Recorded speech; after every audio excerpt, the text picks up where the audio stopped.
Hello, one and all. This is the Peace Dealer. Welcome to Learning the Language of Love. We will be starting this webinar shortly. So, first of all, before we do, I would like for you to, especially if you're in a live chat, comment your Venus sign and what house it's in. Also, once again, stay tuned. We will have Q&A at the end. So as we go through the webinar, I want you to write down questions you have. And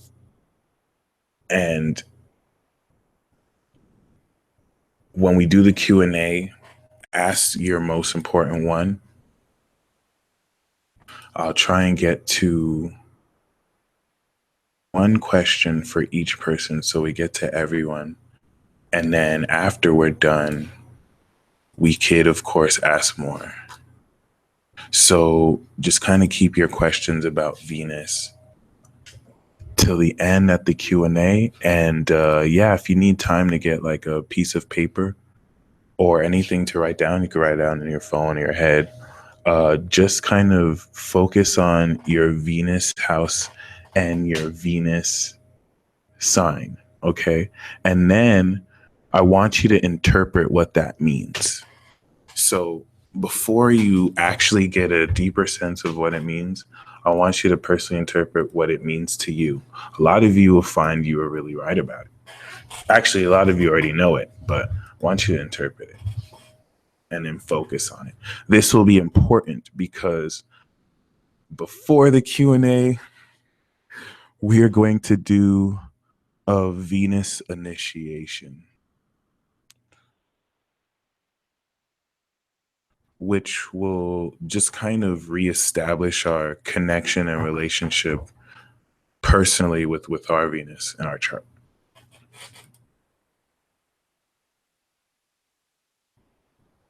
Once again, you want to just, for now, focus on what your Venus is, what sign and house it is, and what that means for you.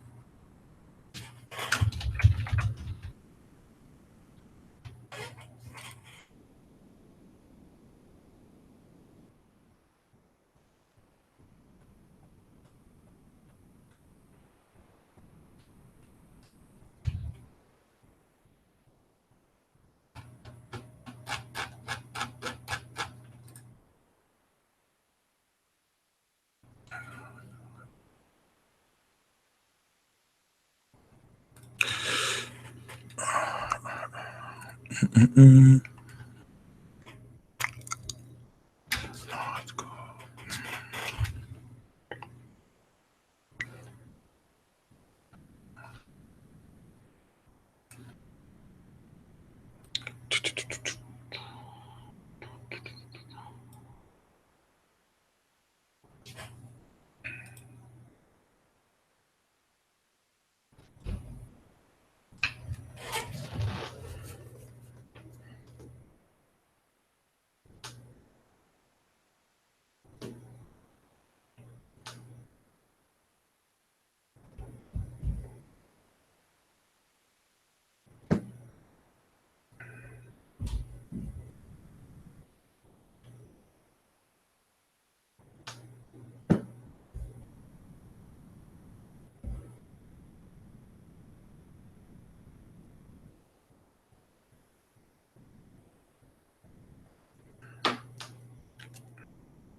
Welcome to Learning the Language of Love.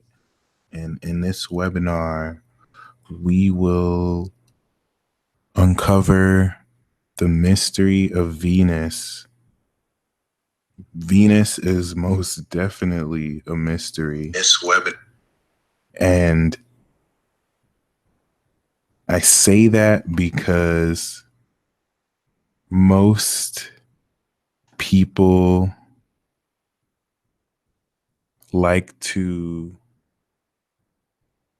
equate Venus with love, which isn't necessarily far from the truth.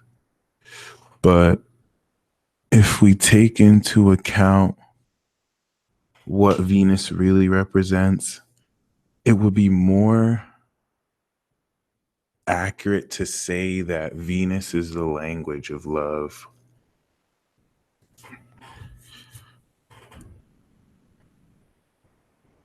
We'll get more into how once we start the webinar, but in this webinar, we'll not only look at the significance of Venus in the astrology chart, but we'll break down how learning how to speak the language of love can attract more love into your life, but most importantly, help you understand your own personal way of expressing love, but once again, more so speaking it. Of course, as a Gemini, I would focus more on the language, but once again, you want to embrace more the means by which this planet realistically comes into form and function.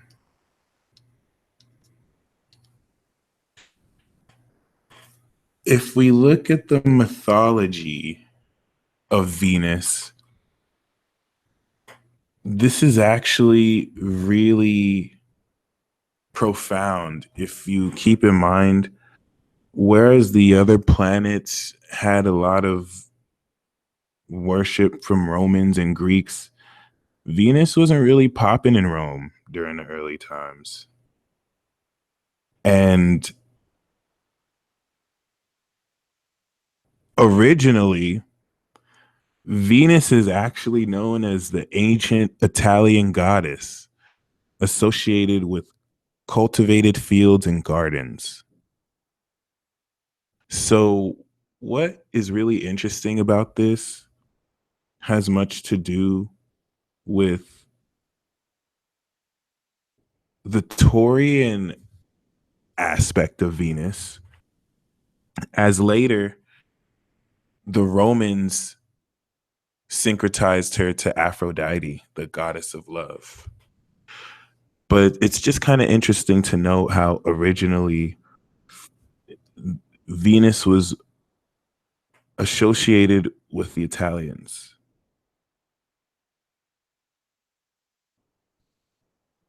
Once again, there wasn't really that much temples dedicated to Aphrodite originally, but you the April 23rd Prostitutes Day actually became a place of worship of Roman courtesans. Keep that theme in mind as when we really look at what Venus may represent, who once again, if we look into mythology, she was seen as the wife of Vulcan and the daughter of Zeus. But outside the mythological aspect of all this, what Venus truly represents in astrology is feminine sexuality and romance. And this is really important to embrace when you really think of how this is different from what most people call love. A lot of people may want love, but maybe they just want romance and pleasure. This is your planet. Not only is this your planet, but one underrated or one part of Venus that may not be spoken of as much, or definitely is by credible astrologers, but the material possessions and capacity to earn is strongly attributed by Venus. Mars will help you go get something, but your ability to actually attract this will be more indicated by Venus in some cases than in Saturn, by Saturn or even Mercury. When you talk about desire, you think Mars, but Venus is going to indicate one's capacity to experience pleasure. As such, there's a sensual but also social aspect to Venus that will indicate one's capacity to experience pleasure in social interaction or their lack thereof if their Venus is debilitated, and they could be pretty awkward. The distinctness between feminine sexuality and masculine sexuality is going to be portrayed by the level of which, in one case, one actively and expressively goes to retrieve what they desire. And in this case, one receptively uses their beauty and charm to attract it towards them. This yin and yang principle is very much so dynamically experienced through Mars and Venus, which we'll cover in part 3 of this webinar. So for now, it's really important to uncover once again the yin principle, where not only does Venus indicate feminine sexuality, but the general expression or receptivity of the sexuality in both men and women.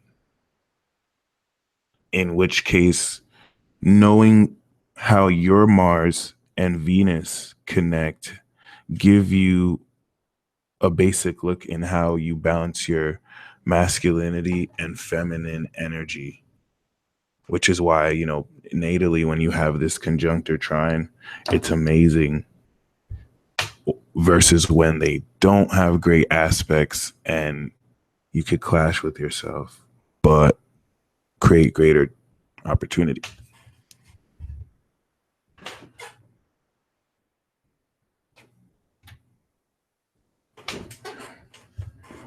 When we look to the states of pleasure, there are 3 different states as indicated by the 3 different states of the zodiac. When Venus is in a cardinal sign, you're creating powerful pleasure. This powerful pleasure is a force of power that controls or opens doors with one's heart. There, as such, there's much that can be done, and there's a heavy emphasis on movement and moving forward. Magnetic pleasure indicates the fixed axis of the zodiac. And when one's Venus is there, this is where pleasure is experienced at its max because there is a very magnetic nature to how the energy one exudes from their Venus literally attracts what it is they desire, or at least what it is that pleases them.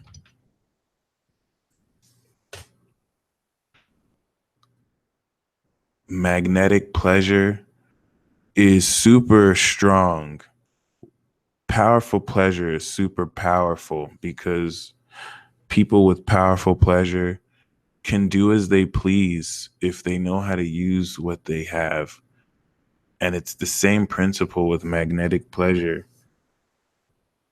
This is a much more strong type because ultimately most people seek out what magnetic pleasure has. Whereas powerful pleasure is what you do with your heart and Venus. Magnetic pleasure is what you track by the quality of what you have personally in your heart. And then, of course, there's magical pleasure. When your Venus is in a mutable sign and you revel in the experience of pleasure and in a very skillful way use your heart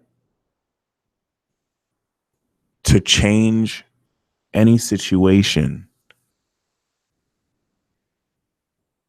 There's a subtle magic to Venus immutable signs that literally fool a lot of people because whereas powerful pleasure can control, it's not always about control, but powerful pleasure does have the power to assert the will of one's heart in pleasurable or dominant ways. And magnetic pleasure is very hard to resist in all levels. But magical pleasure has this very subtle way of changing entire experiences in ways that only those with their third eye open can even perceive.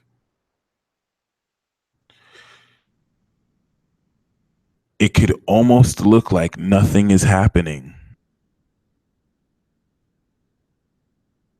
That's one thing to really keep in mind when we look at those states. When we go more into powerful pleasure, this is the most dynamic state of pleasure.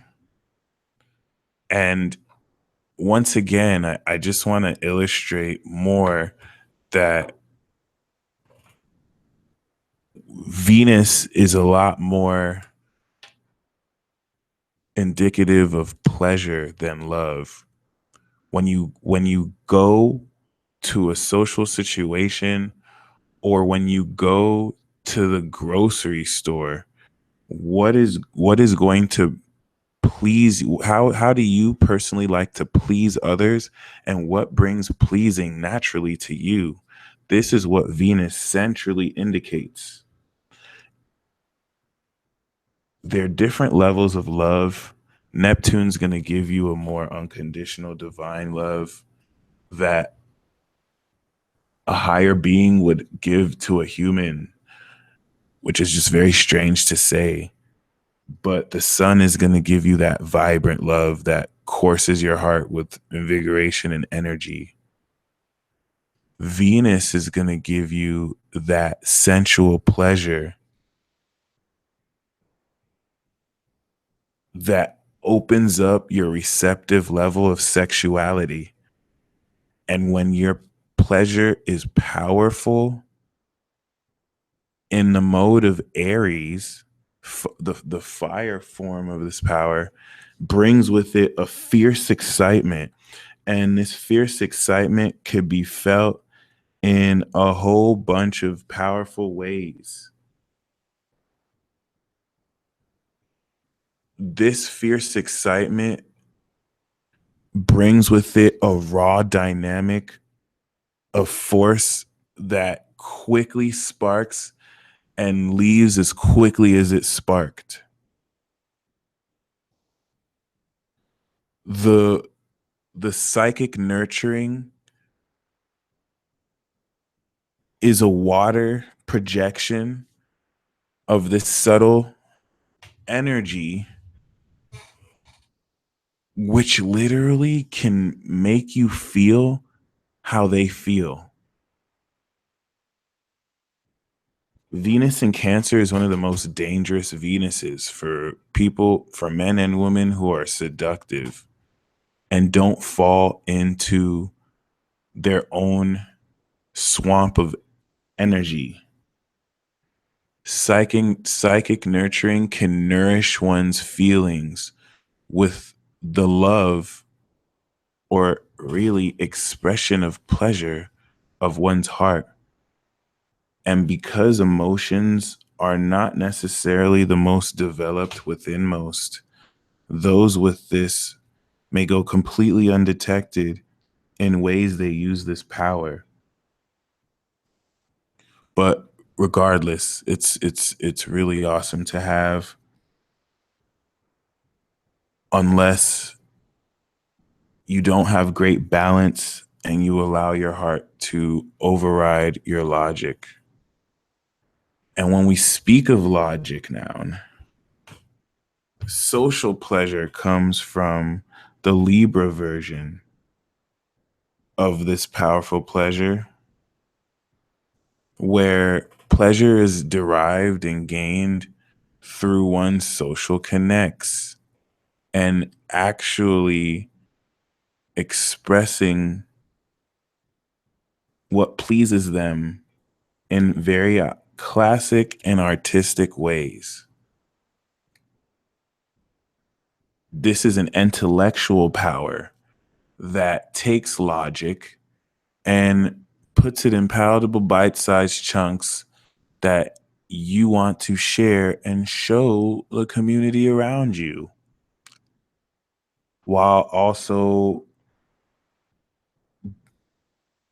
pushing for fairness and equality at its best. At its worst, you could use social dynamics to manipulate things in your favor without integrity.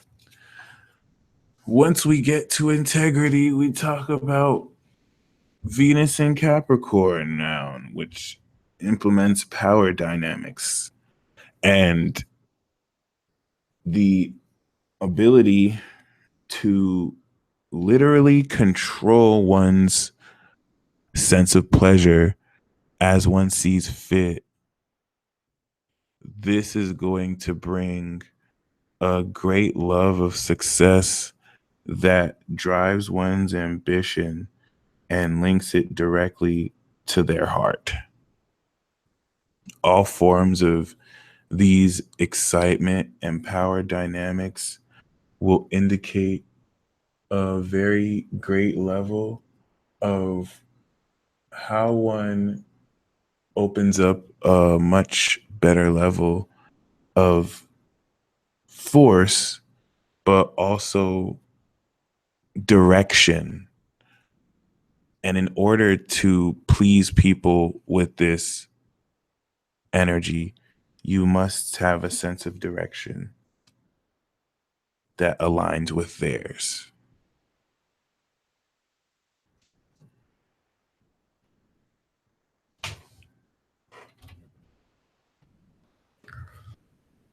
When we speak of magnetic pleasure now,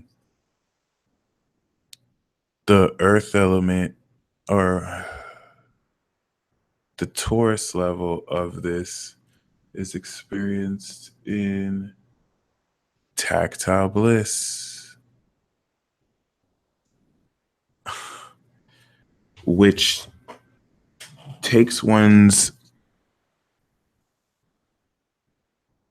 sensual feelings, or rather sensations, and adds a super subtle level to the pleasure that is derived, and the subtle softness in the level of touch that may initially not evoke anything, but over time does more. Just like when you hug someone for over 20 seconds and they start to release dopamine or serotonin.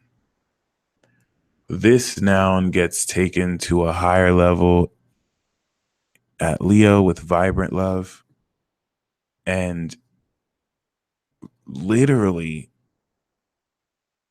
puts one's entire heart into the full creative expression of energy, which could erupt in a lot of drama. This vibrant love gives one's core of awareness to really embracing the source of energy. You want to really think energy, the energy to just really express oneself and dance and really be happy and funny. This now comes in its intensity with Scorpio as you tap into your pure obsession. The very nature of what makes all this magnetic is the energy that draws others to have this energy that's within anyone whose Venus is in fixed signs. The pure obsessive element of this Venus speaks of the quality of depth that very sexually can attract even the brightest minds. This now comes into its integrity in Aquarius, and there's a very ethereal quality to the objective nature that Venus here gives. It's very misleading because there's one level to this, as we'll speak on later, but there's actually a much higher level to this that astrally connects most in ways most others would never know. A further look into magical pleasure now kind of takes into account Venus's influence in mutable signs.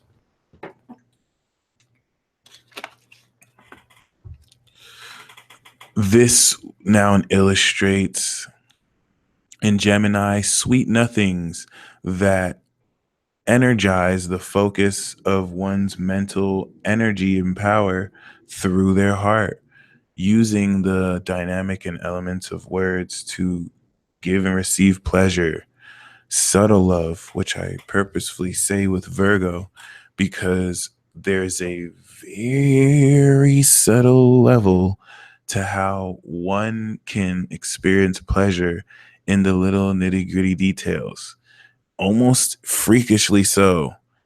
And it takes into account the perfection of how there is applied productive nurturing. Whereas in the case of Cancer, it's more suited towards one's emotion. Virgo definitely adds a practical touch to this. Wild pleasure is experienced in Sagittarius, which is every bit as magical as everything you can see at such a high level of wanton abuse and fun. And I do mean abuse in some cases, which may sometimes be necessary, as in Sagittarius, an element of chaos can be introduced to expand upon one's boundaries like never before. In Pisces, this reaches its peak at a love fantasy that is so devoid of reality that you drift away afloat in a divine bliss that fully lets you experience the potential of love at its most divine level. Really, people with Venus and Pisces are hooked up. It's weird. But when we now get into the core of this webinar, we also can look at Venus and the elements of which it exudes its love language.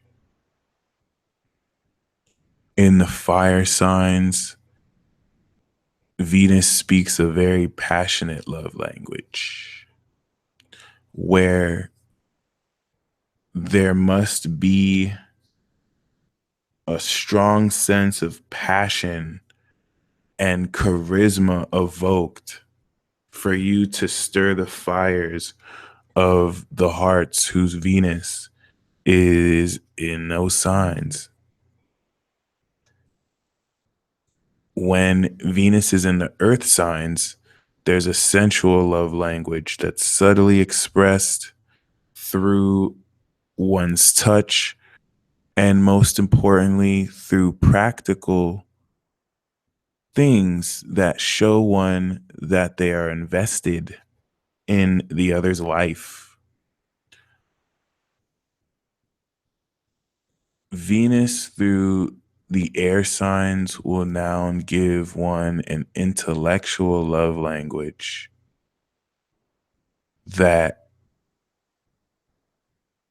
expresses love at a higher mental level and links one's heart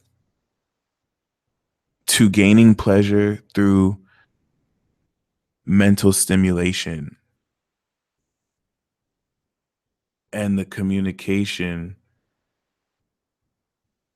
of topics that stir the mind.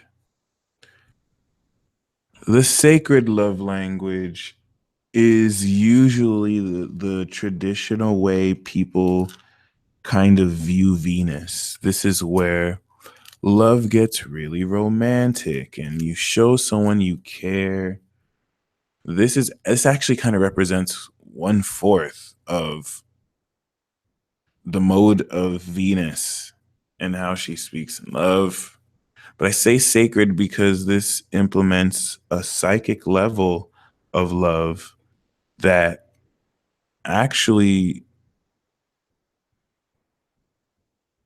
on subtle undercurrents, link one's feelings in very deep and divine ways for those who can speak that language.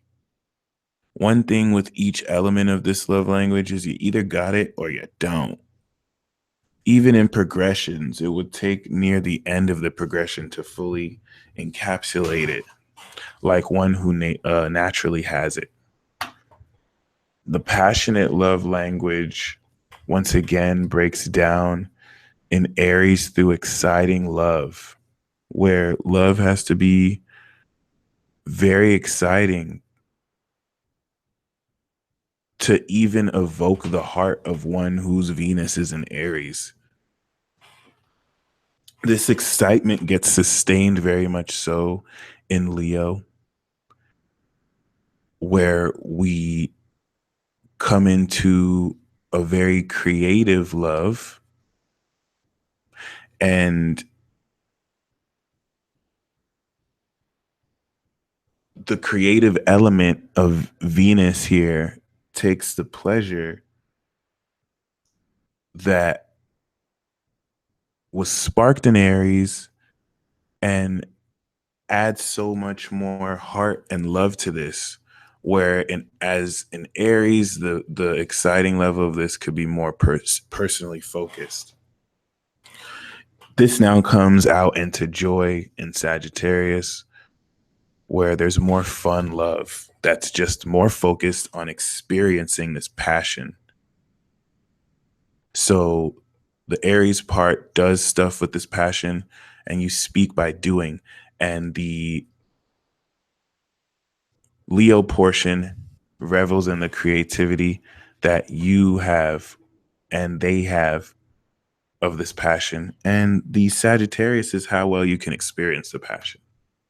When we go further into the sensual love language marked by the earth signs, the language of Taurus with Venus here is loyalty.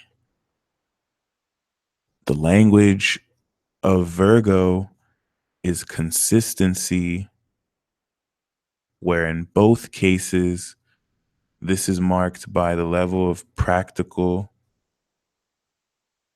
energy and effort applied in both situations. Taurus, of course, investing time in all cases through loyalty, and Virgo maintaining a practical level of consistency where you don't have to be, in the case of passionate love languages, so exciting, the best. You have to pop, this has to be fun, or I'm not going to give you my heart. Virgo just wants consistency. Just come with it all the time. In Capricorn, we get more ambitious, where loyalty and consistency is needed to gain success and to win the heart of a Venus. In Capricorn, you need to be not only ambitious, but successful. We now go up a higher level with the intellectual love language. And when we speak of enlightened love, this noun takes in all levels the mental stimulation of how one engages intellectually and once again derives pleasure. Using this intellectual capacity to enlighten one with truth is what engages Venus and Gemini. Once again, intellectual love language will express itself through social interaction, but mainly any medium through which takes the intellectual capacity of one's mind and expresses it, whether through poetry or whether through words, writing. This turns up a notch one level in Libra with intelligent love, where, yeah, you might be able to engage my mind with cool information, but what is it that you can do with this communication? Intelligent love applies this smart, enlightened level of love in social interactions to which you could express that truth towards others in ways that refines your personality, but also shows you know how to communicate with others well. And this is where love gets very charming. And then we have ascended love. Ascended love is going to incorporate a very objective level of love in Aquarius that will feel into this detached universal level of love for all that can kind of intellectualize, but at a higher level, connect people with the higher knowledge of who they are. As such, this will allow others to really gain pleasure through networking with others. It requires an intelligent level of love, but once again, there's just this extra dimensional level that most may not necessarily tap into when you deal with one of this level. Sacred love languages, at its most simplistic nature, we have in Cancer holy love, which is holy because of the pure sincerity of that love that will require one to care. So if you are insensitive, it could be hard to care. I'm sorry, it could be hard to gain the care of one with Venus and Cancer, although ironically, this is what Venus and Cancers attract. But holy love is not only felt, but experienced as the replenishing of one's soul through the pouring in of the Venus and Cancer's holy energy. Should their heart be in integrity. When we now get to pure love at Scorpio, there's a purity of will that this obsessive level of love can refine itself to be mirroring like Taurus, a total devotion and loyalty. The pure aspect of this is the merging of souls that this Venus and Scorpio element gives.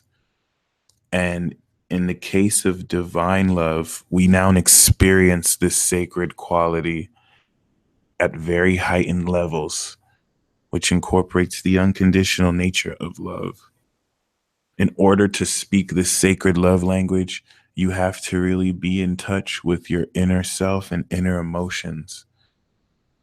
As such, you may find that people who speak this love language may not necessarily do anything, but it's not that they're not doing anything. They're engaging on a more subtle vibration that they express emotionally. We are now going to run down Venus through the zodiac signs. Each bullet point represents a level of what Venus represents in the natal chart for the first bullet point.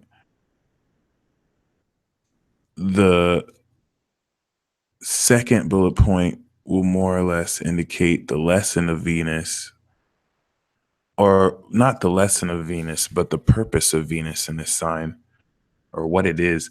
And the third bullet point, the lesson of Venus, especially through transits. We're going to take a short 5-minute break. And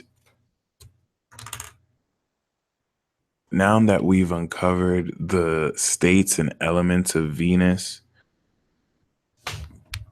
kick back to the beginning when I spoke on what was necessary. Oops. Yeah, what was necessary? What was your Venus sign and element? Not element, sign and house. Uh, how is your understanding of such either confirmed or supplemented? And we'll be back in 5.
All right.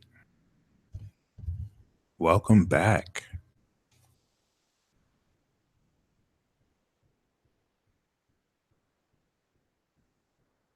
We are now going to look at Venus's transit through the zodiac signs.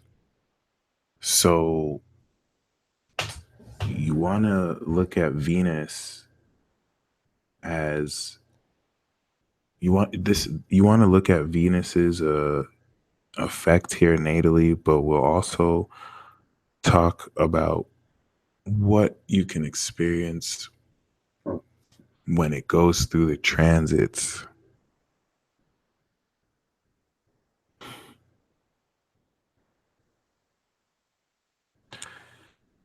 When Venus is in Aries, once again, there it speaks a passionate love language and exudes a very powerful sense of pleasure. This is raw pleasure. It's more than organic. There's a There's an authenticity to this expression of heart that is unfiltered and completely as is.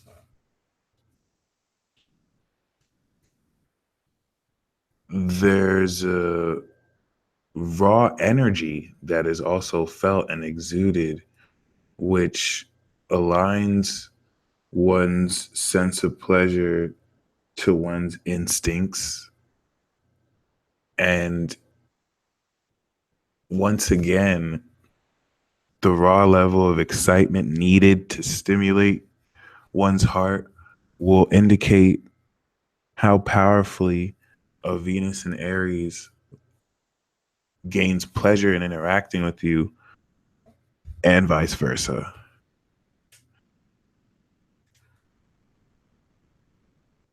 When when you're experiencing a Venus and Aries transit, or when Venus is transiting Aries, this is uncovering one's heart's identity. And when you have this natally,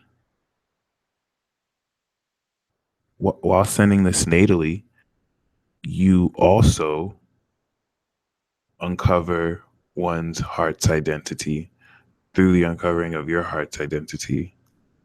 There's in the case of the first house, a very personal level of this raw energy. And once again, the lesson of this is to develop pleasurable excitement on command that takes into account one's awareness of oneself and what one authentically finds exciting. Venus in Aries gets very stimulated by physical activity that incorporates the stimulation of adrenaline, like playing a basketball game or riding a roller coaster or getting into a literal fight. When we speak on Venus and Taurus noun, this engages a very sensual pleasure that incorporates a magnetic sense of this sensual love language to one's five senses, and very much slows down the excitement that one gains when uncovering the identity of their heart so that they can slowly ascertain the value of one's heart. Venus and Taurus will now really derive pleasure from material possessions or sensuality that directly relates to the level of self-esteem one has, especially in the case of the second house. There's a heightened level of sensuality that directly engages the physical element to feel in more to one's sense of touch, smell, and sight, and of course, sound. Whereas you want to be more exciting to capture the heart of a Venus and Aries, you really want to make sure you have really great smelling perfume, and you wouldn't hurt to appeal to their sense of sight. Venus transiting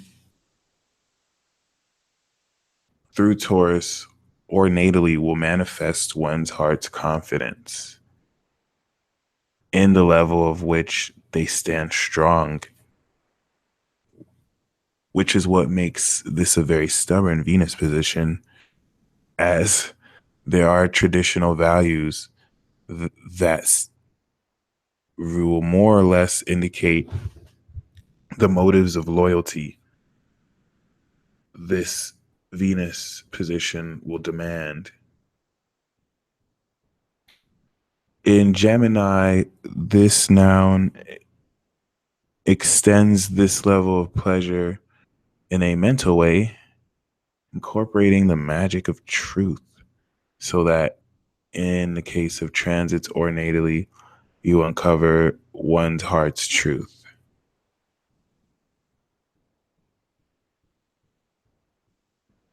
This mental pleasure is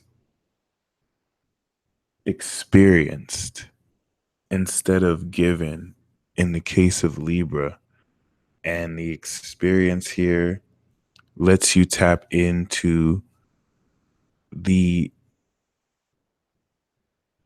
poetic form of enlightening your heart through your mind. I say poetic because the influence of Venus will now make this very pleasing. Whereas if this was Saturn and Gemini, we're still dealing with the truth, but in a much more harsh way that doesn't really care how palatable what's being said is. As such, Venus and Gemini will not only make this pleasing, but in some cases, very fun.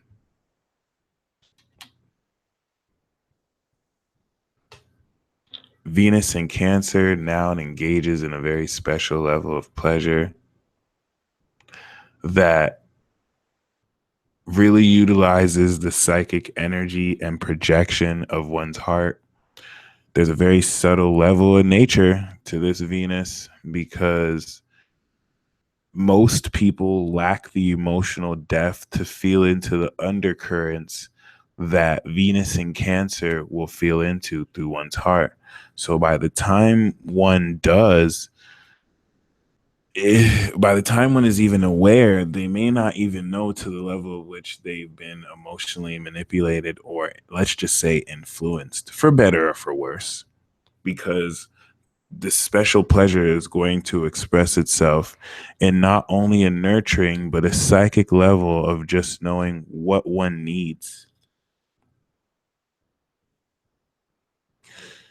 Because they now feel with their heart. Whereas in the case of Venus and Gemini, which is more mentally ruled, they could be very irrational in a way of which they feel. But this also does develop one's heart's sincerity.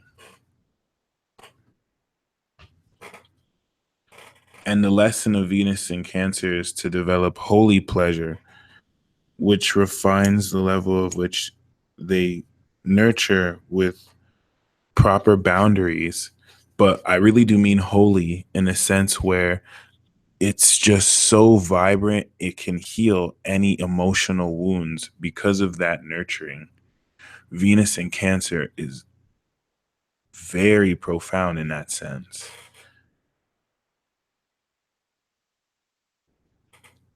And they gain pleasure through the emotional exploration of feelings. It is impossible to stir the waters of a Venus in Cancer if you lack depth. Whereas it is impossible to attract the very vibrant vibrations of a Venus and Leo if you lack creativity. This brings with it awesome pleasure and the ability to fully express and develop pleasurable creativity.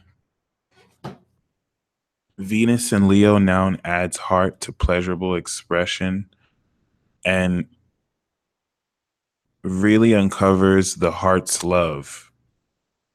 This is why I said Venus is really more pleasure than love, because Leo's going to indicate more what one loves in a very vibrant level. Venus in Leo loves drama. So anytime you see a Venus and Leo say that they don't like drama, they hate drama, they're lying. Once drama erupts, they're the divas in the room that definitely want to in some way contribute, even if they're just there. Usually if a Virgo or a Cancer has Venus and Leo, they're gonna try and just not be in part of the drama, but secretly love it. And a Leo with it will just be the queen diva, like reveling in it. And there's nothing wrong with it, but let's just be real, they love it. And this is because there is a dynamic sense of vibrant energy, even if it's chaotic, that this fire sign can stir. And I don't necessarily mean in a bad way either. The lesson here, once again, is creativity.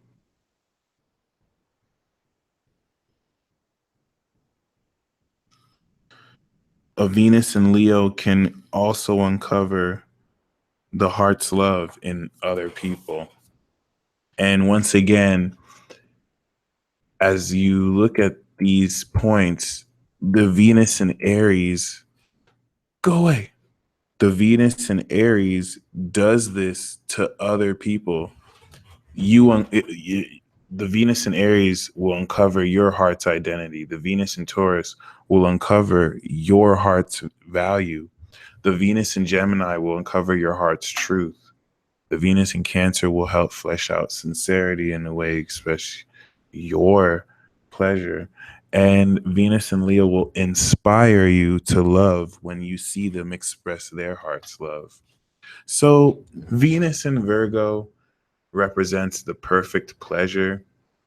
There's certain traditional aspects to how people expect Venus to behave that will now say that it is in detriment in Virgo. That couldn't be further from the truth. Venus isn't really in detriment in Virgo, because what makes it exalted in Pisces is the very imaginative and divine level to which you can feel, where the critical element of Virgo doesn't necessarily allow Venus to experience that.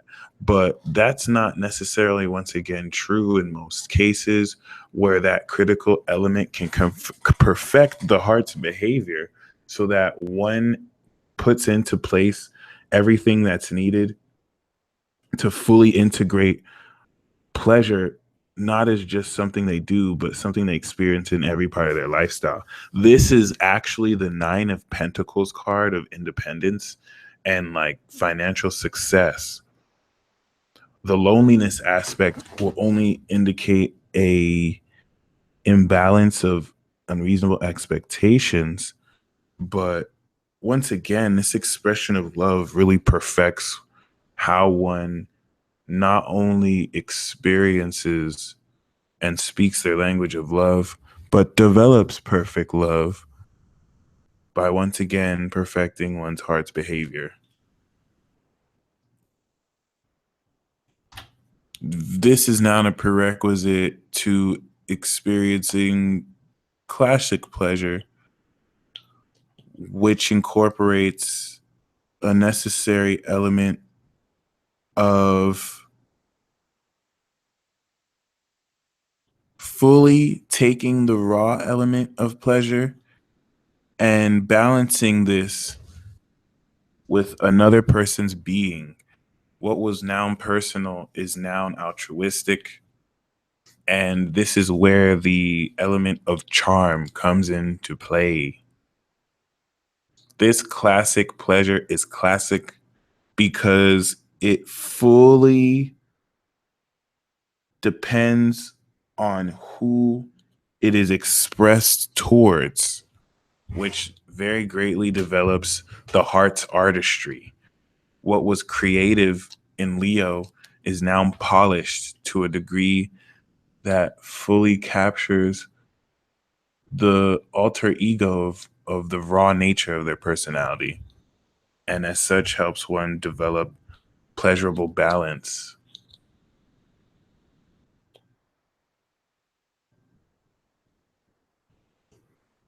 The heart's artistry is what takes elements of one's creativity through perfecting one's behavior and now fully pushes this forth in a just way.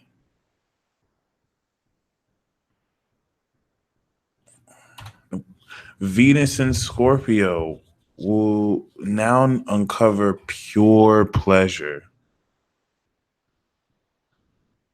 There's a depth and extremity to this placement that makes it near impossible for one to really be in the middle of where one's heart lies. They either hate you or love you. And similar to the case of Cancer, there is an emotional depth that is felt through one's heart that may not necessarily be experienced by most others. And this magnetic quality of pleasure is deeply sexual, which is what lends to this purity. And this is what lends Venus and Scorpio to be very closed off, and not necessarily closed off, but testing of people so that once they trust someone, they fully go deeply into how they uncover one's heart's obsession. It's not that the Venus in Scorpio is obsessed with the one they're in love with. That's a lie that they tell themselves with, well, it's not necessarily always a lie, as we'll speak on, but in the case of Venus and Pisces, Venus and Scorpio, they're so obsessed with love that when someone evokes that, they're so obsessed with expressing that love with someone they can trust, which develops extreme loyalty. And the lesson of Venus and Scorpio is to develop pleasurable transformation so that one rebirths through the heart. But quite interestingly enough, um, it's not the Venus and Scorpio that transforms, it's the one who interacts with the Venus and Scorpio. Venus in Sagittarius sacrifices the focus of cardinal and fixed signs and gains a wild element of pleasure through experience. Venus in Sagittarius is where pleasure is at its most fun, although Venus in Leo will argue that it's with Leo.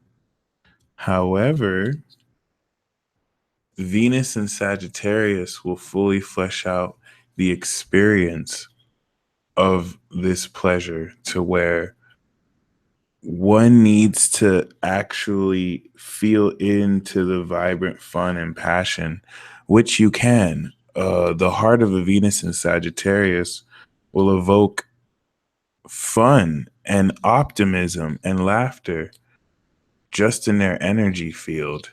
However, this will require a level of adaptability that could harness this in most situations. You could have a lot of depth in you and intelligence, but if you're not fun and at least in some way interesting, you're not going to capture the attention of this Venus and Sag if they feel like you hold them back. This energy helps you uncover one's heart's meaning. And the lesson of Venus and Sagittarius is to develop pleasurable adventure so that you experience this pleasure in every facet of your life that opens up and uncovers more joy.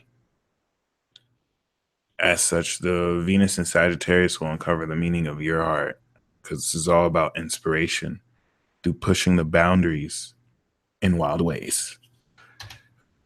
Venus in Capricorn is actually capable of incredible pleasure.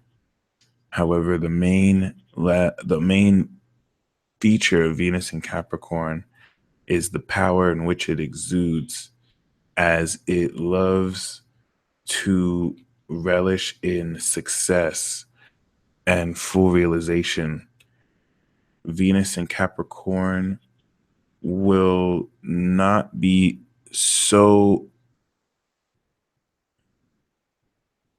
Venus in Capricorn will not derive much pleasure from how they feel, but rather more from what motivates them to gain more success. As such, Venus in Capricorn will uncover your heart's ambition. And there's a very highly practical level of this, to where a Venus in Capricorn may not necessarily care so much if you buy them flowers, but if you help them nail some investment property that's aligned with their goals, they may definitely, that will definitely show them so much more where your intentions lie. In the case of both Venus and Sagittarius and Venus and Capricorn, it's important that you show. These people especially love to show more than tell, and I guess ground their intent through gaining a heightened clarity of the greatest pleasure that can be had. So Venus in Capricorn is going to experience this incredible pleasure through wearing the best clothes and eating the best food, amongst other things. The lesson of this is to develop pleasurable control, so that, unlike the case of Scorpio, you're not way too deep. You're just right. Venus in Aquarius is now going to include or incorporate advanced level of pleasure. This advanced pleasure is expressed through a higher conscious awareness of how love is expressed through friendship, where you gain pleasure in actually knowing the people around you, as well as, once again, how you connect with others. There's a conscious awareness of how people are connected, which gives these people a social circle that's quite pleasant, or that pleases them. Once again, though, the advanced nature of this pleasure is going to be experienced in the network of people that are known, as each person will have a place in their life. And a Venus in Aquarius is going to uncover one's heart's knowledge, as how these people gain pleasure is through the quality of knowledge that they gain from their network of people. Although not in the Mercury and Aquarius way, that's more technical, but Venus will just add the social connectivity to help gain value through one's network. Whereas in Taurus, It would strictly be more grounded in material possession. The lesson of Venus Aquarius is to develop unconventional pleasure. Venus in Pisces engages in the experience of divine pleasure that fully abandons any limits of reality and dives one into the existential nature of one's imagination. This divine pleasure is sponsored by the highest vibration of peace that not necessarily everyone's heart is attuned to. As such, the Venus and Pisces can attune one's heart to uncover their personal spirituality. However, because in this dense dimension, not everyone vibrates on such a high level, then similarly, in the case of Venus and Aquarius, they may be misunderstood because there is an advanced level to which they express their heart. The heart's spirituality that uncovers with Venus and Pisces incorporates a very refined level of romance and the experience of this energy to where it's kept up in all cases, which could lend to a rose tinted glasses type of feel to where one only sees the best in other people. In an ideal world, Venus and Pisces would literally be the best placement ever. But because a lot of people do not have integrity, the Venus and Pisces could be fraught with disappointment as they realize it's only a rare few people who live up to the ideal that the Venus and Pisces can show the person they have. The lesson of Venus and Pisces is to develop unconditional pleasure through, or rather, develop pleasure through unconditional love. As we now go through the houses of Venus, Venus in the first house is going to indicate one who is an instrument of pleasure, to where the themes of beauty are clear, accessible on them. In transits during one's first house, Venus will start to really implement a level of personal beauty to where one can gain a lot of pleasure by working on their physical self. And of course, adding beauty, working on their hair, nails, grooming a lot more personally. This adds a very personal level to how one identifies with pleasure and beauty. And also opens up an important awareness of how one will directly harness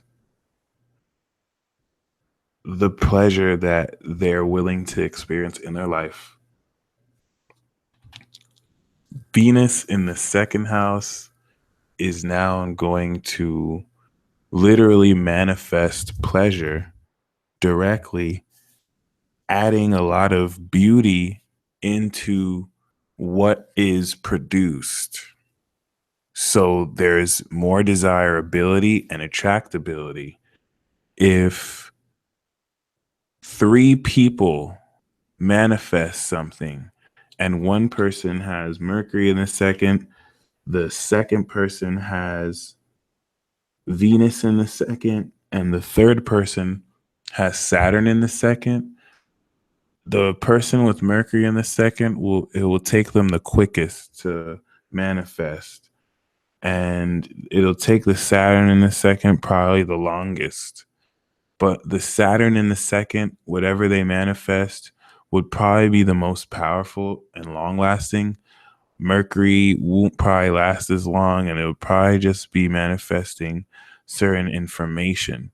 But despite both of those, the one that the Venus in the second house, the second guy the second person manifests, it's gonna be the one that attracts the most attention. People won't even care about the Saturn one or the Mercury one unless it's relevant. The Venus one will be the one that's beautiful and sticks out.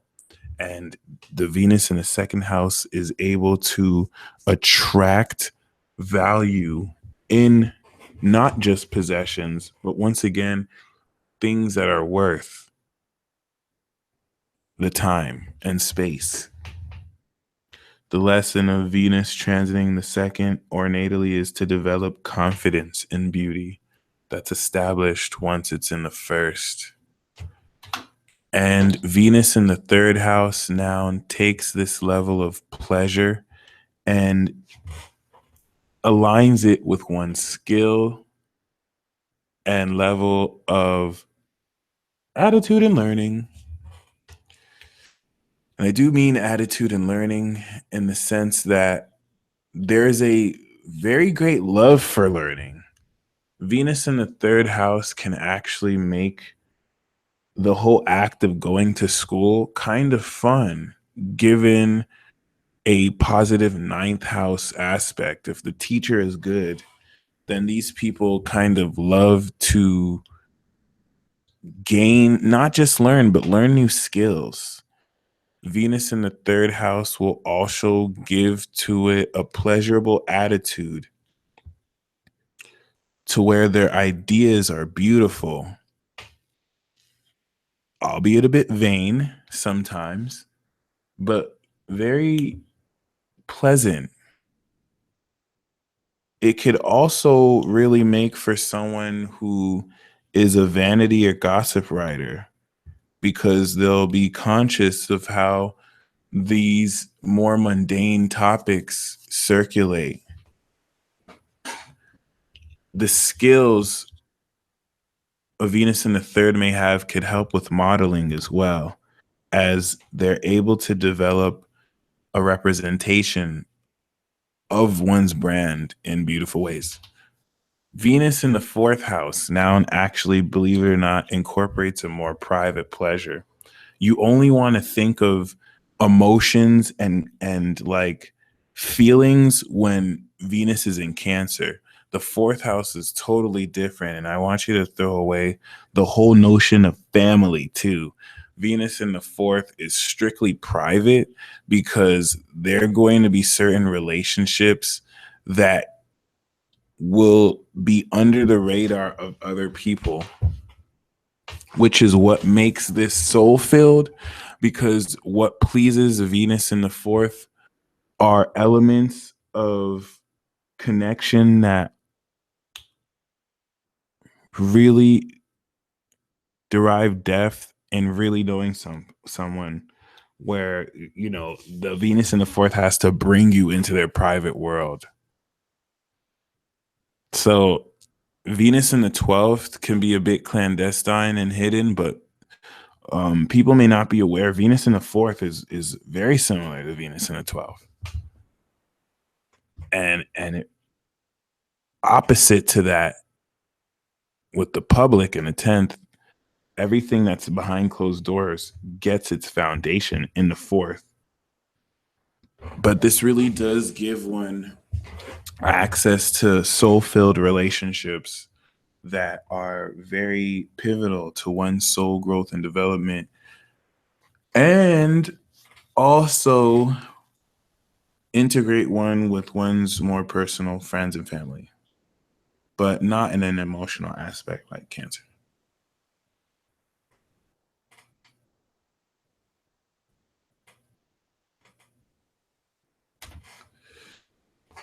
Venus in the fifth house is going to indicate a love of creativity. And similar to Leo, really brings out a greater expression of one's skills. This is actually a very fun place to have Venus in the zodiac chart because they're going to crave a fun expression of pleasure at all times. And you could literally feel more fun around them. Although this does manifest itself in a lot of drama when it comes to relationships, even if they're not dramatic people themselves. They could be the least dramatic people, but drama's just going to be around them, especially if it's in Leo in the fifth. This instills a high quality of pleasurable talent. So not only are they talented, but it's what they love to do. Saturn in the fifth can indicate someone who's seriously talented, but it's just more something they do as a function for work. Venus included here will now make this something that's very pleasurable for them and others. Venus in the sixth house gives with it a love of service. Normally, people with this are able to add pleasure to their daily routine, which is not the easiest to do, but is very much so powerful, especially in the case of synastry, where they could add a lot more ease to what you do because they beautify everything.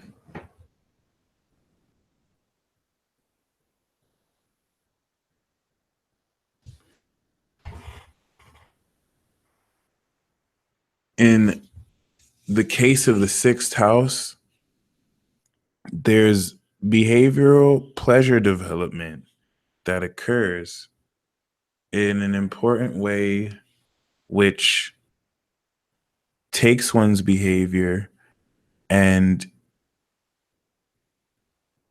really analyzes what breaks down how one finds things pleasurable.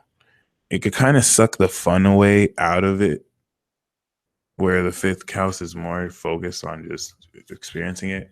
But this adds a highly technical level to the techniques that could be done more in a less rigid way. In the case of synastry, if someone's Venus is in your first or vice versa, their identity really pleases you. If someone's Venus is in your first house, your identity really pleases them. They find your physical appearance very pleasing to them. They think you're beautiful. This is not in the case of Mars where it's desirable or sexy. It's more beautiful. In the second house, someone with their Venus in your second means the things that you have and the values you have, they find very pleasurable. They think it's beautiful. In the third house, they feel like you have a very pleasurable attitude. And the ideas you say stimulate their capacity and potential for pleasure. You could say they love your mind. In the fourth house,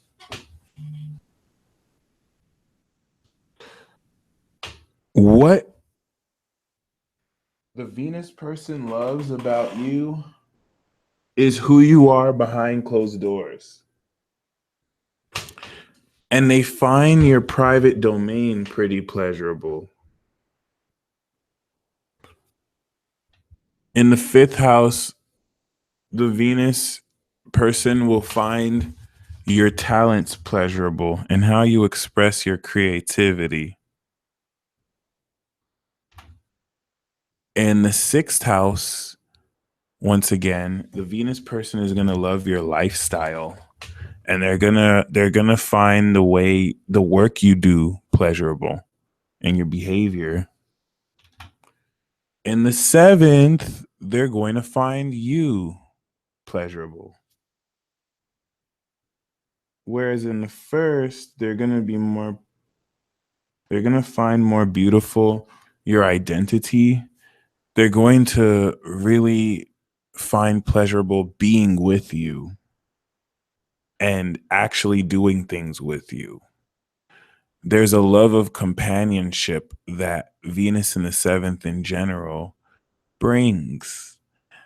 And in transits, you'll find that this brings great balance in connections with others and can ease out any conflicts, but also add a lot of beauty and value to certain connections, creating greater chemistry and a balanced pleasure.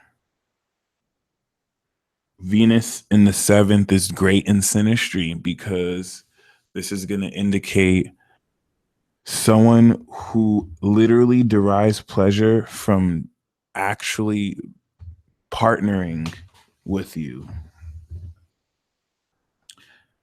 And not only through partnering, but also through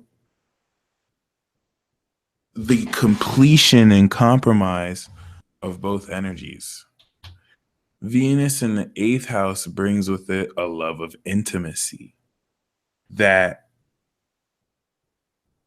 brings a depth into the level of how well one can psychologically engage with another. That doesn't always have to be expressed romantically, because the interesting thing with Venus in the eighth has more to do with how well one derives pleasure from the probing of a substance to gain its full depth and wisdom of. The highest quality of pleasure is through trust. And the more the Venus in the eighth can trust someone, the better. Trust is what manifests itself in the managing of someone else's resources. Because before I give you my password to my phone and the ability to manage my money, I better trust you. Or we have to go to the seventh house and sign a contract first. So in synastry, when someone's Venus is in your eighth house, this is a very vulnerable position, just like the fourth, because they're going to gain pleasure through intimately engaging with you, which may happen naturally and will now evoke sexual feelings because that Venus person actually will develop trust. It's an indicator of knowing who you share this deeper energy with. There's a slight obsession that can be grown here too because of how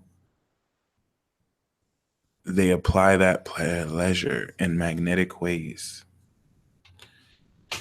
In the ninth house, there's going to be a love of philosophy and adventure. And the vibrancy that comes from the meaning gained really opens up further discussion and debates on belief. Venus transiting one's ninth will establish a much broader view into what higher lessons they're ready to learn. Not through love and relationships, but once again through how they can add cultural depth to their pleasure. Venus in the ninth house is going to gain pleasure from a more wide view, and in some cases other cultures, as opposed to Venus in the third that would really love one's neighborhood. Theoretically, this develops one's sense of adventurous pleasure.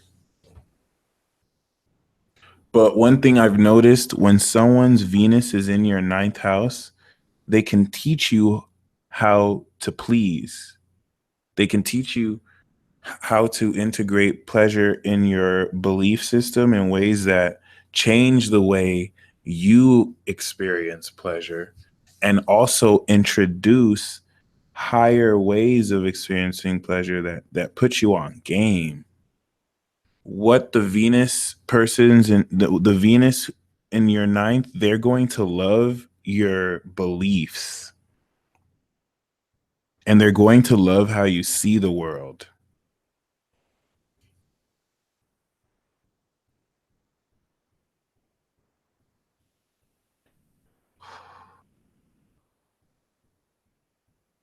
When Venus is in the 10th house, this gives a love of success. And this love of success is supplemented by a very important need to engage with success. As such, people with Venus in the 10th are always seen in public looking their sharpest. You'll never catch them looking like a bum, ever. They're always dressed to impress because they definitely derive pleasure from achieving career goals and objectives, and engaging a public presence. These people can love social media, but for a different reason than a Venus in the 11th. A Venus in the 11th is going to love social media because they get to connect with all their friends.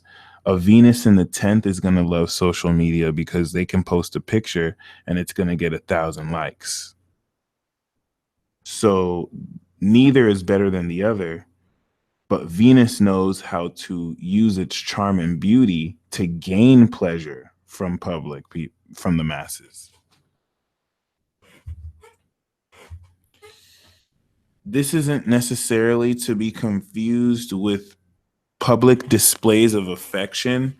A Venus in the 10th might actually not like PDA if they're not sure how it might look to others. Whereas Venus in the fourth is more low key. They're going to want to do stuff outside of view of others. When someone's Venus is in your 10th, they're in love with they really find pleasing your potential and your career, what it is that you're successful in. You can find they also assist you in moving there and inspiring you to achieve such. But someone whose Venus in the 10th is most likely to put you on a pedestal and brag to you about their friends.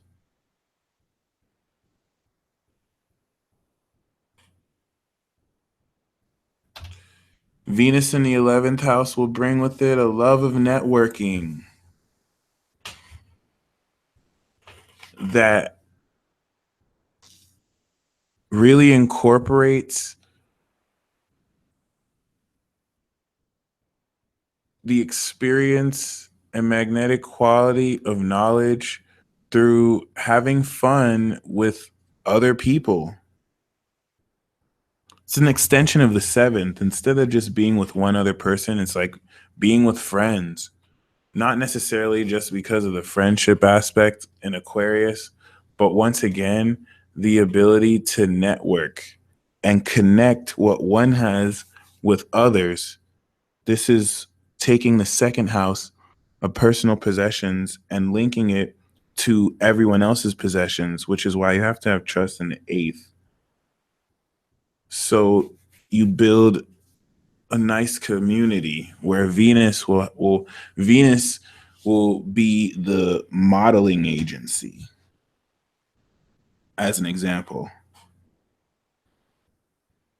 there's a sense of extraordinary pleasure that could be gained through connecting with everyone like you would in a party or an outing, but also speaks of the unconventional nature to which Venus can find pleasure, as is also in the case of Aquarius. When someone has their Venus in your 11th, they really find pleasurable your network of friends. They think your friends are cool. This isn't necessarily, um, you wouldn't necessarily have to worry about any infidelity or loss of loyalty unless Lilith is there. This can make one into swinger parties.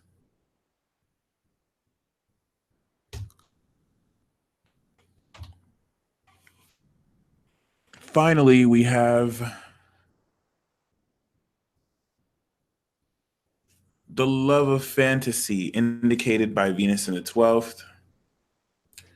This opens up a very spiritual element to what one finds pleasure in, to where it could allow one to supplement the realistic facets of one's lifestyle with the spiritual elements of how it relates in other realms. You'll find a lot of Venus in the 12th house people love anime or animated movies, but also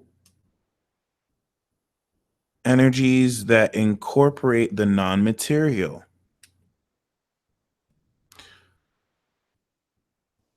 Venus in the 12th, especially during transits, may really help you refine the level of pleasure at its most divine, but could also make you lose touch with reality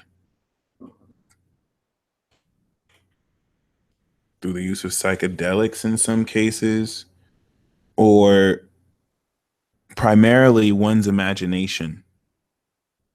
There's a devotional sense of pleasure developed to where, just like the 6th house, the consistency is expressed on a very high divine level.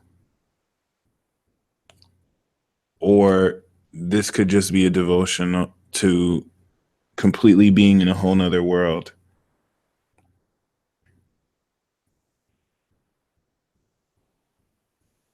Also, whereas love might be so ideal and the person is so in love with love itself, when Venus is in when someone's Venus is in your 12th house in synastry, this means that they derive pleasure from your own fantasies, and it creates a very special connection because their heart is also attuned into the synchronicities and very special level of spirituality that you possess.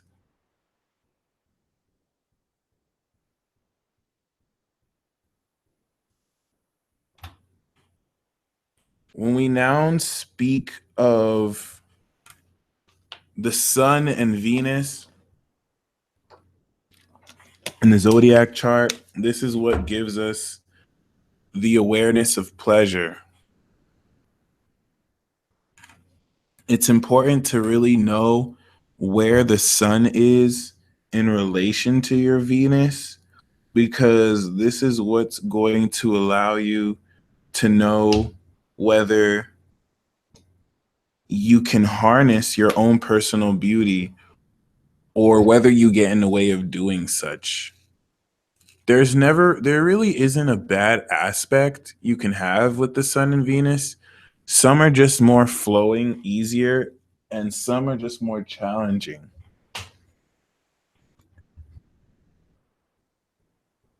If Venus is before the sun, if it's in a zodiac sign before the sun, or the degree is before the sun, it's a Lucifer Venus. It's a Lucifer rising Venus, a morning star. If it's after the sun, then it is an evening star, Hesperus. There's a very important significance to this, because you'll find that people who have Venus before their sun, their beauty, they kind of hide their beauty. They don't necessarily bring it out for others to see. You have to get to know. It's not that you have to get to know them, it's more an internal quality, versus people who have the evening star, they bring out this beauty. You can see it manifested through their awareness. No, one is not more beautiful than the other, but this will flesh out more the internal through external qualities of beauty and pleasure. When we see the sun making positive aspects to Venus, this is going to bring with it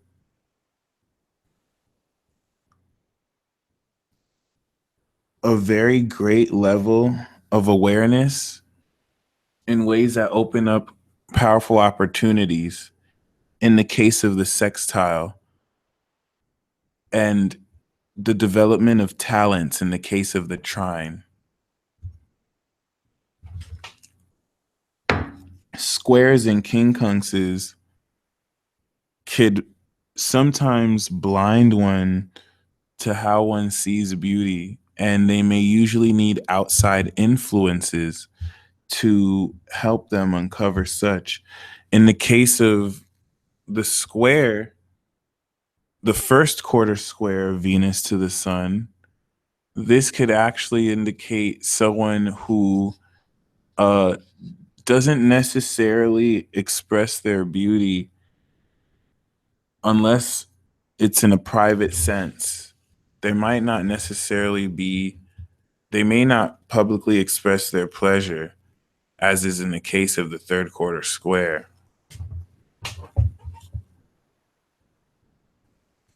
When we now bring synastry into this, Venus is going to add a lot of pleasure it derives from the sun. If someone's Venus conjuncts your sun, then they find your spirit very beautiful. I've experienced this in the case of certain people who have their Venus on my sun, or vice versa. You're going to gain pleasure from who these people are. And in the case of sextiles and trines, this really adds a lot of potency to how they bring further this awareness. Squares are now going to bring in differences in taste, to where you may not necessarily always be aware of how what you pleases you gets in the way of another mode of what someone else is aware of. And the opposition is actually great, because this allows completion to where both can meet in the middle. But usually, since the sun is a much more powerful luminary, will shine its light across to Venus in ways that complement both,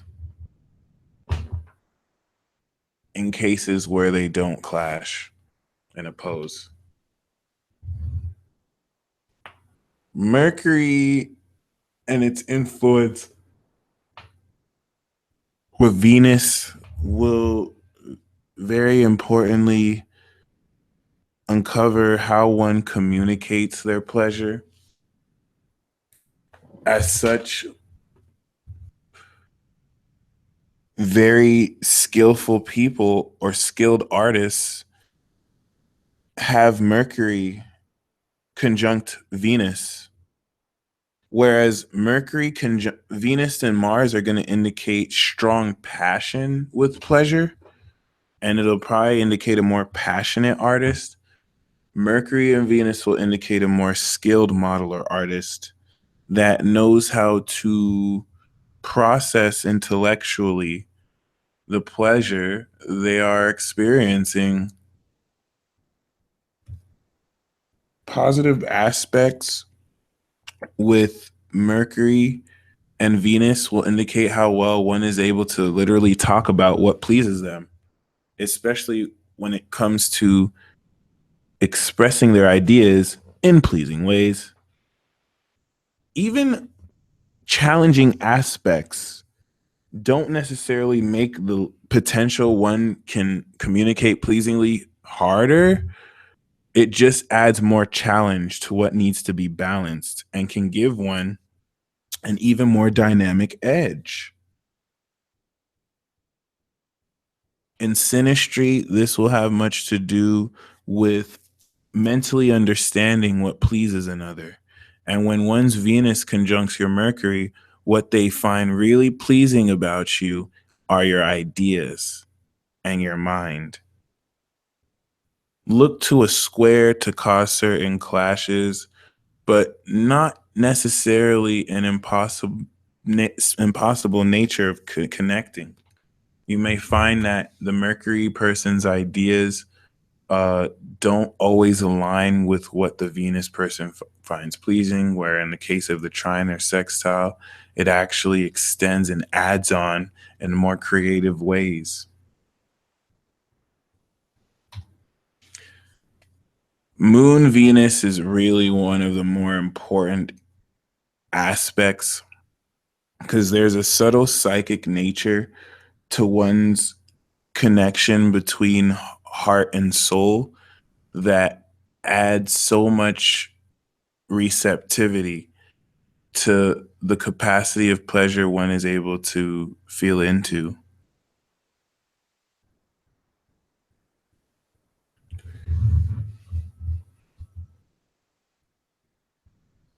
The moon will allow one to feel into what's pleasing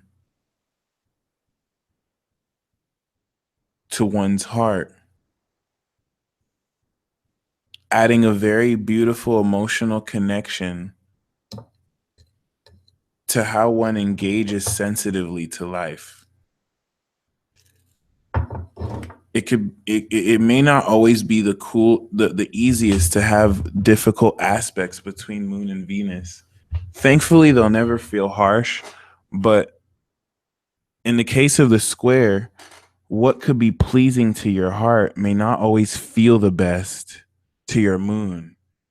Your heart may crave social interaction because Venus is in Libra, but if your moon is in Cancer, you won't always feel comfortable expressing yourself, so feeling socially, versus the case of a trine where if that person's moon is in Gemini, they're going to find it so emotionally stimulating because their social interaction is aligned with feelings that want to communicate.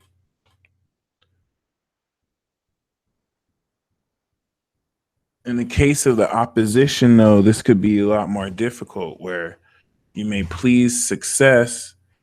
You may want success and to work hard to gain that, but what your emotions want is to feel nurtured. It doesn't make this impossible. It adds greater potential to experience both, but it speaks to how more receptive to pleasure positive aspects bring. And this is even more so indicated in synastry, to where these dynamics will be split between individuals. And in the case of the conjunction, if someone's Venus is on your moon, they love your soul and they gain pleasure from the expression of your emotions.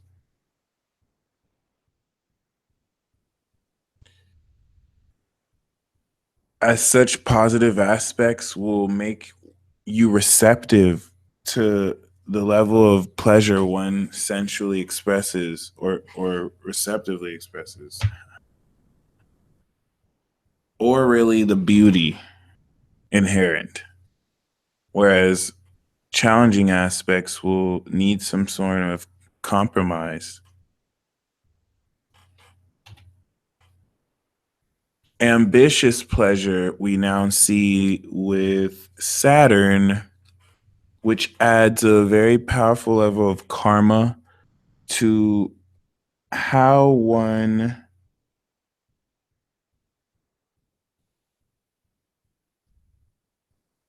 derives pleasure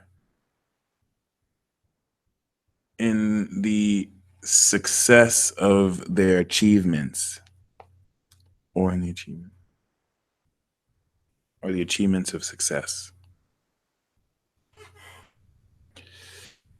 Believe it or not, positive aspects to Venus and Saturn are really amazing because this is what's going to add the proper power to one's ability to define beauty and express pleasure.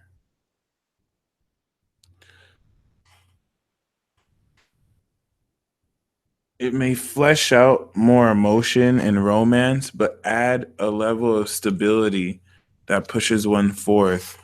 But usually, in the case of harsh aspects or challenging aspects, there's a harshness that could make it very challenging for one to experience pleasure, as is in the case of the square quincunx or opposition. You may receive criticism every time you express pleasure, and it could be a fight.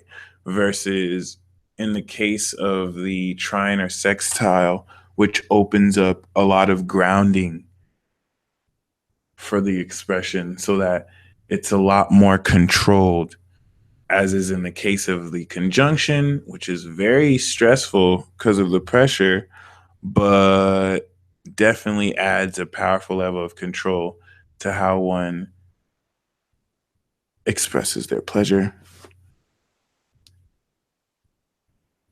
In the case of synastry, if someone's Venus is on your Saturn,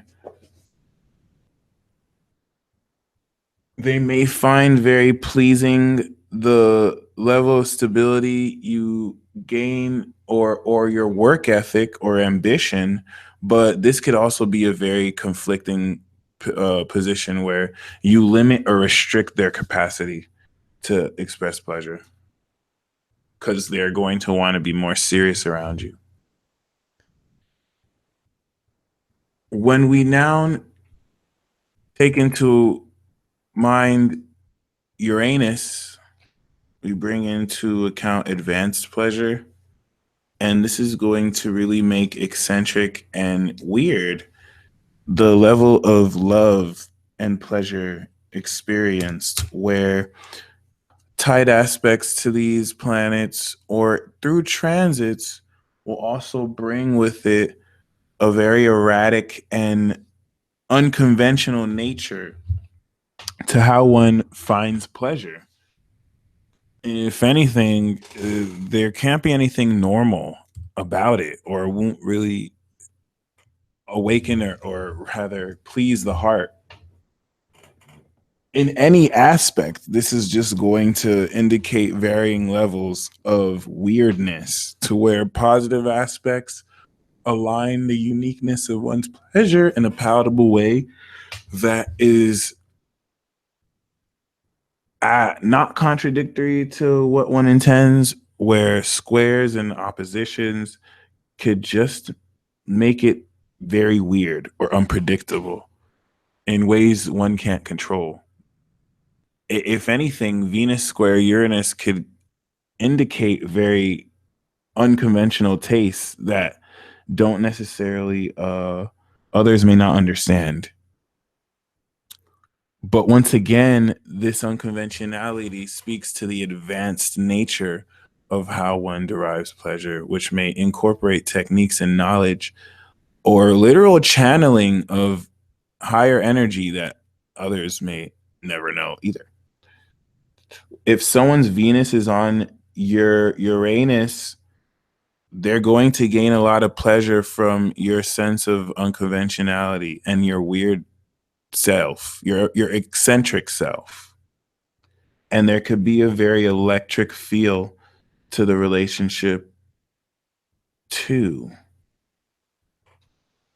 Although weirder aspects will kind of add unpredictable events.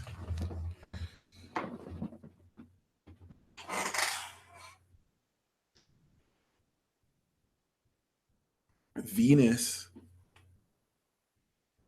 with Neptune heightens the vibrations of pleasure to spiritual divine levels that allows you to engage your fantasy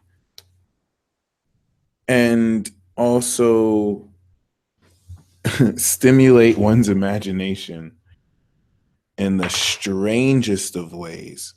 If Uranus brings weird pleasure, Neptune brings strange pleasure.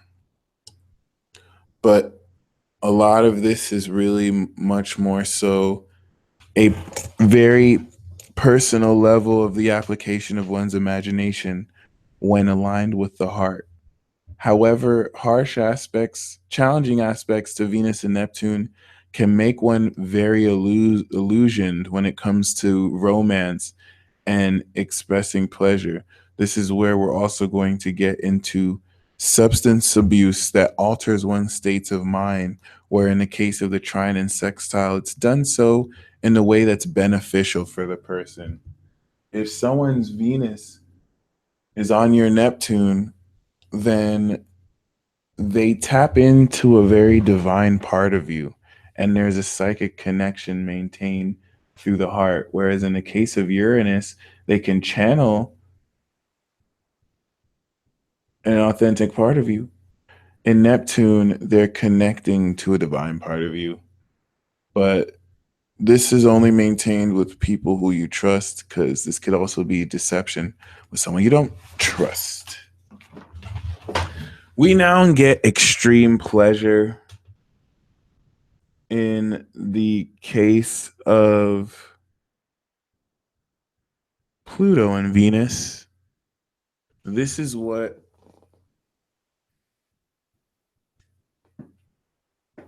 can make the expression of pleasure very intense and evoke, in some cases, envy and jealousy because of the intensity.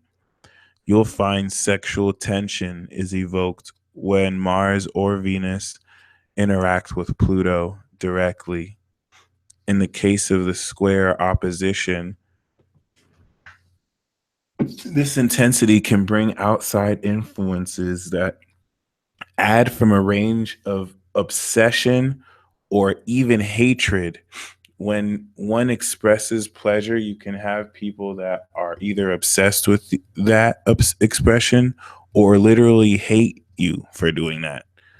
Whereas you tap very intensely with it in the case of a conjunction that really has you go to the absolute depths of extremity when it comes to sating pleasure and impulse or pleasurable impulse. The trine and sextile will definitely add a more palatable touch, which adds a very great level of depth to how one engages with this energy. And if someone's Venus is on your Pluto, a slight obsession could develop. Although this is a very unconscious, subtle aspect, the intensity will definitely be felt. How they gain pleasure when you tap into that very intense part of yourself. But once again, since this is more out of an outer planet and not a personal planet, it's not something that will be primarily felt into at first glance. When we now look at special aspects to Venus, true love is going to be indicated in some cases by conjunctions that Venus makes to another person's Chiron. especially if you have it natally, the healing influence of Chiron is going to allow nurturing sensitivity to allow the Venus individual to really heal the way it expresses pleasure. And the Venus person will find pleasurable that vulnerable part of the Chiron individual, which really makes for a great connection. Although, once again, in the case of a square or a challenging aspect, it could inhibit both qualities. But this is very much so true love, and especially in synastry. That's very much so is pleasurable healing. Whereas in Mars, it'll be more sexual healing. The North Node and Venus will indicate karmic relationships where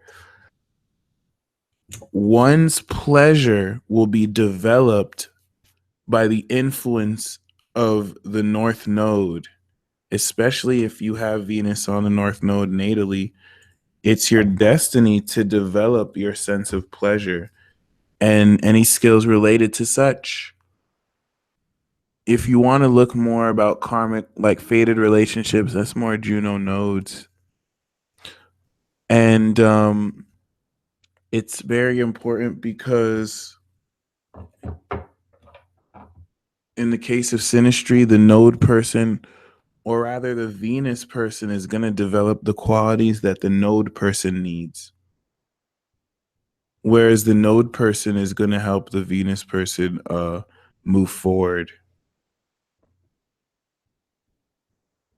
In the case of the South node,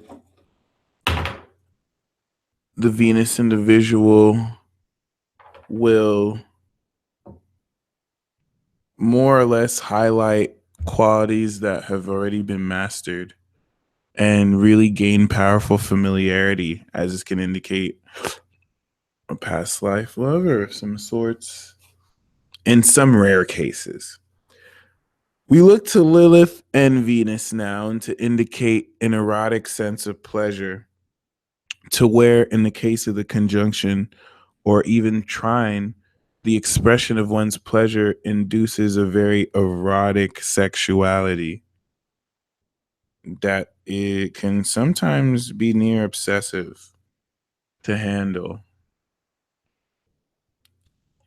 It's even more obsessive in the case of the opposition because now it's indicating a challenge to be sought after.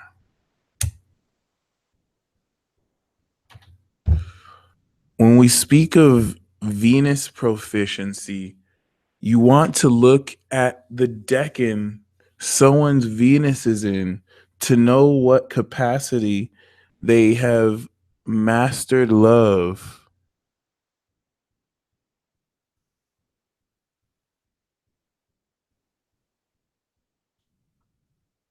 When Venus is in the first decan,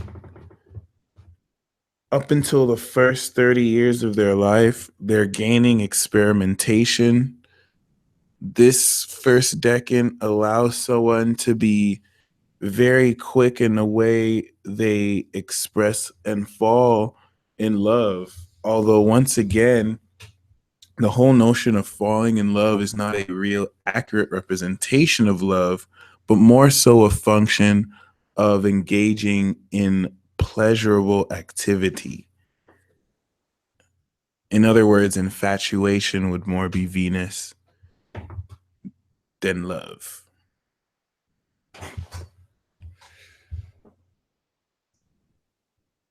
This experimentation involves lessons that this Venus person has yet to learn, but does not take away from the power or the magic that this Venus person has. Some people purposefully incarnate with the first decan Venus because they want to tighten a trine they have with another planet, or there's a significance in the specific degree. This will give this Venus person more leeway and freedom. Whereas in the second decan, we have integration of certain lessons learned from the first. In both the case of the first and second, mastery is achieved once the progressed Venus transits the third decade and enters the next sign. In the case of the second decade, they are learning the next level of how they express pleasure, whereas in the first decade, they explore and experiment with how they personally gain pleasure. The second decade now integrates this with how well they can balance this with other people and receive. The first decan is experimenting with giving pleasure, and the second decan is integrating with how well they can receive pleasure. And the third decan gives mastery of giving and receiving pleasure. These people are usually really good at dating, and they start to learn the next progress lesson early on. When you see someone has a Venus in the third decan, it means they're usually pretty beautiful, or they know how to like express beauty and once again pleasure. Although they may have high expectations when it comes to pleasure too.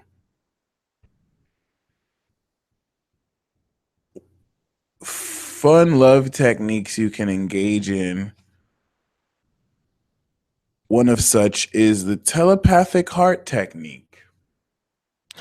If you find that you and a partner or a group of friends share significant Uranus and especially Neptune aspects with Venus,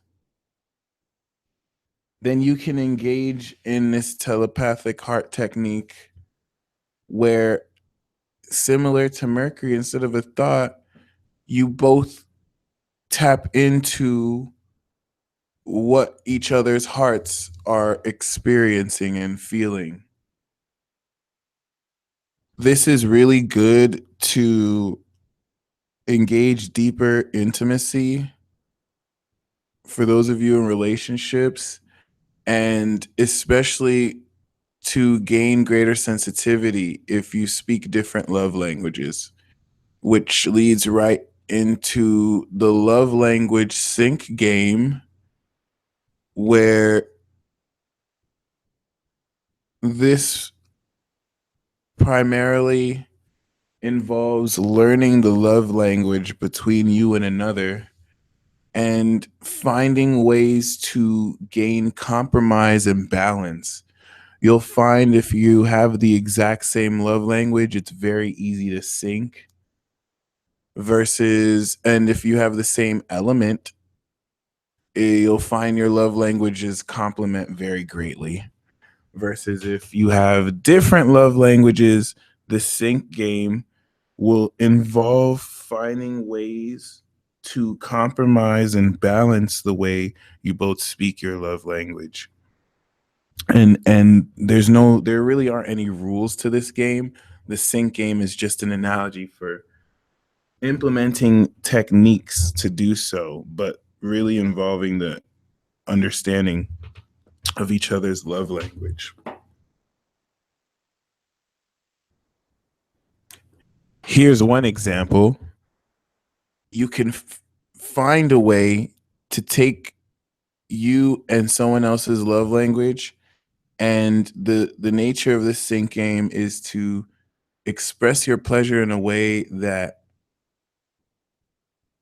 brings comes to the same conclusion,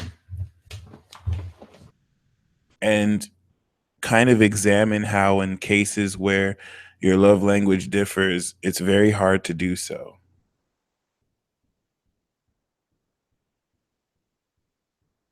In other words, you could play this game by, first of all, once again, identifying what love language you have, and then start to take turns saying what pleases each other. And if you'll, once again, if you have the same love language, you'll find it's the same. But in cases where it's not, then try and see what would have to happen so that your love language likes it. In some cases, you'll be stubborn and it'll never fly. So that what makes the game. And then the heart chart. This is a technique you can do to bring out more your beauty. And what you do is you take Venus in your zodiac chart and you make Venus the first house. You make Venus the AC of your chart. And when you make Venus the AC of your chart, this will let you know the awareness and perception that your pleasure and beauty has. So instead of being more aware of such, let's say, this is why it's important to know where your sun is, because now you'll know how you're aware of that.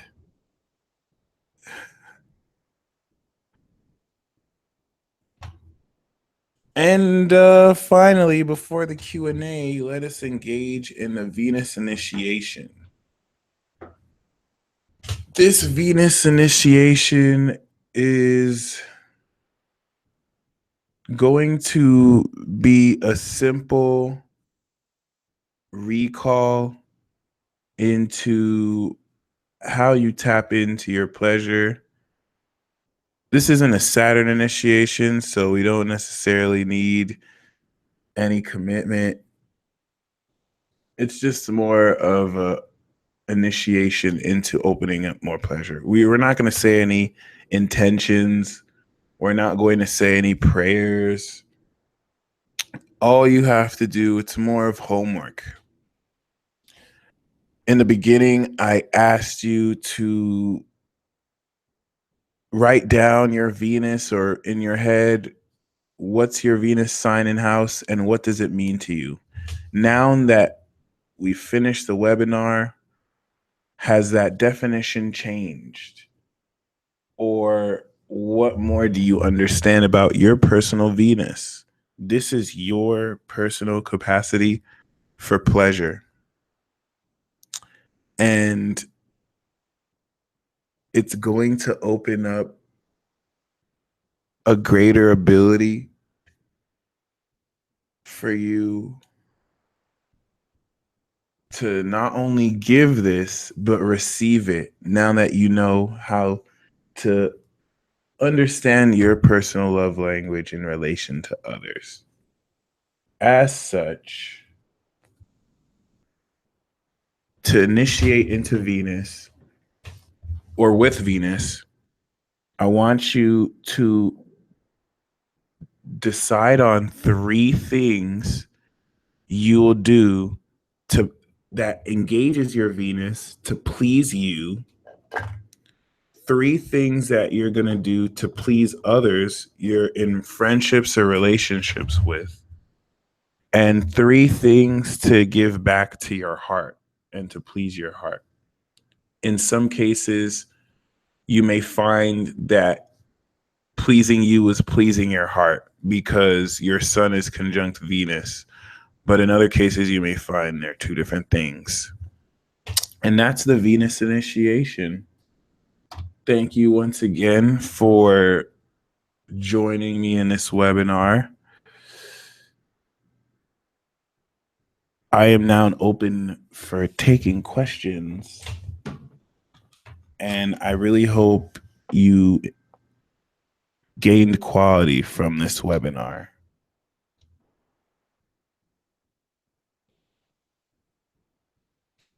I apologize for the dryness of my delivery.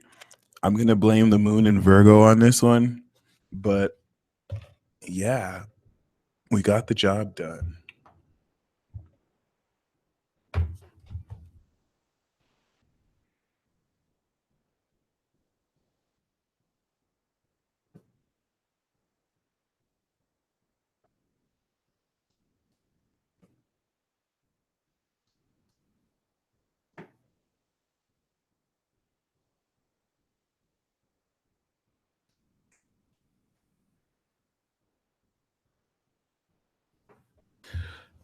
Sammy asks, if my 7th and 8th are intercepted, does it apply to both? This is a great question. Interceptions in astrology don't necessarily really apply because they're based on geographical measurements. So, as such, we use the equal sign system to appoint every house a sign. Whole signs will also do this as well. The first house Venus appears in is going to be the house that it does because it's impossible for a sign to apply to both houses. So, great question.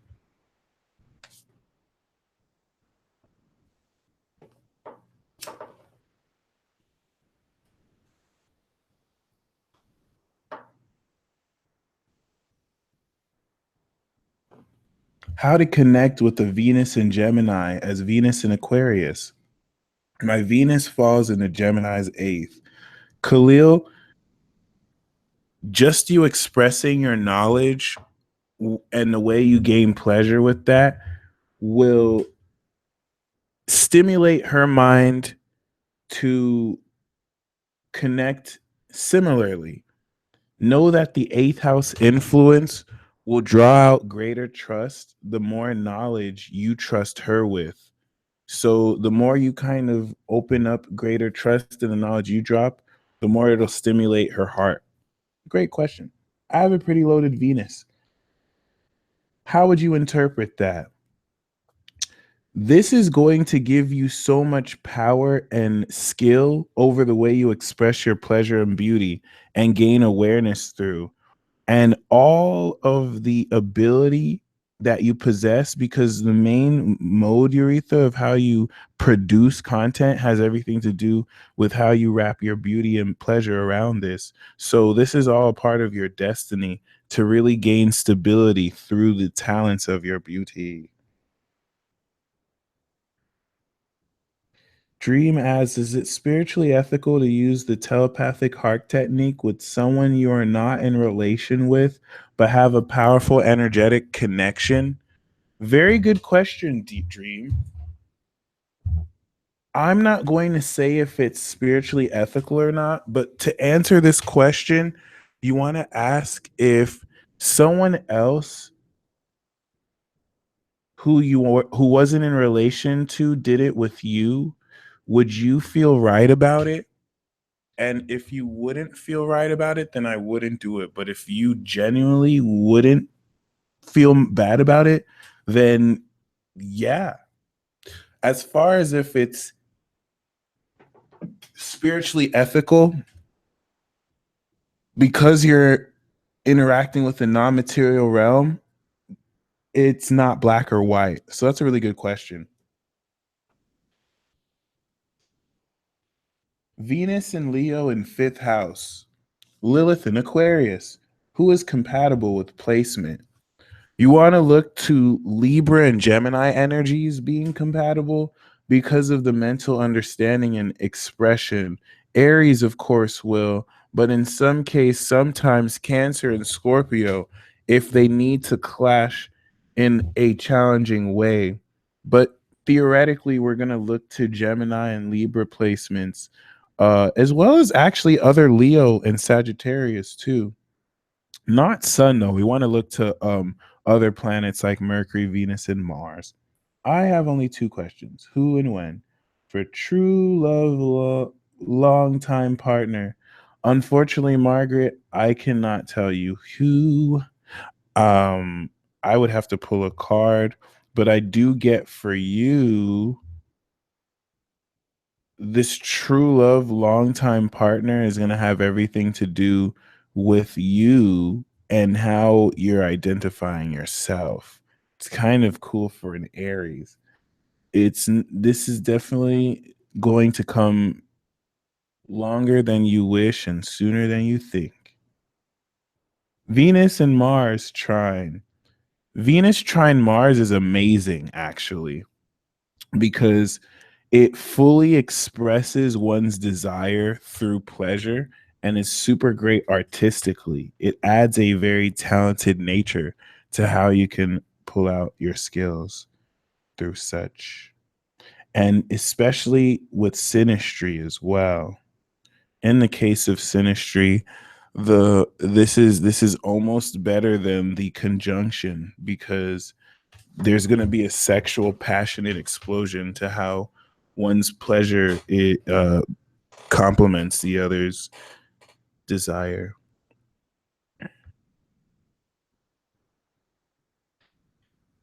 Alicia, Venus and Scorpio in the 12th. It's actually awesome. That's one of the very few Venus positions where you're just going to know the instant that you see someone, you're going to feel if they're the right one for you or not. Like you'll know instantly. And yeah, you can trust that feeling. Where would you see history of repeated stalking with Venus placements? Venus in the 12th is going to give a love with strangers to where they could just love someone who they don't know. But that's because they tap into certain unseen vibrations. As far as repeated stalking, this is going to definitely come with Pluto. Pluto and Mars aspects. All right. And yeah, it's interesting that you said first meeting, not those dated, because the strange element of it might be more Neptune and Uranus.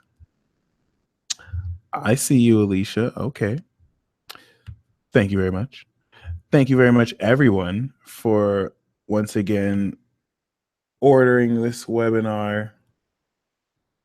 You'll find that as you apply the three things towards everyone and yourself, this will really open up a lot more your awareness of how you can evolve your sense of pleasure.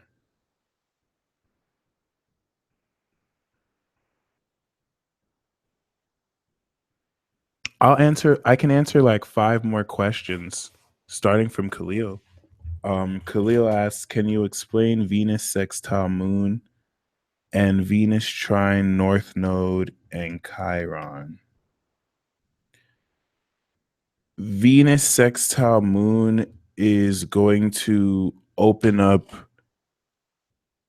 a receptivity of emotion by how much you open by the expression of pleasure, especially if it's like three signs out. It opens up greater opportunities to feel deeper in pleasure, but it also does allow one a great ability to emotionally express their pleasure.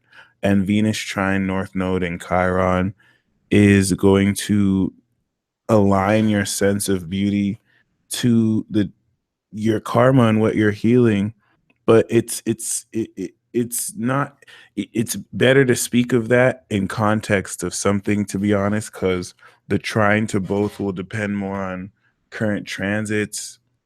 But the trine once again to North Node and Chiron while sextiling the moon is really good. It helps you really feel into how to apply your talents in ways that align with where you're meant to go.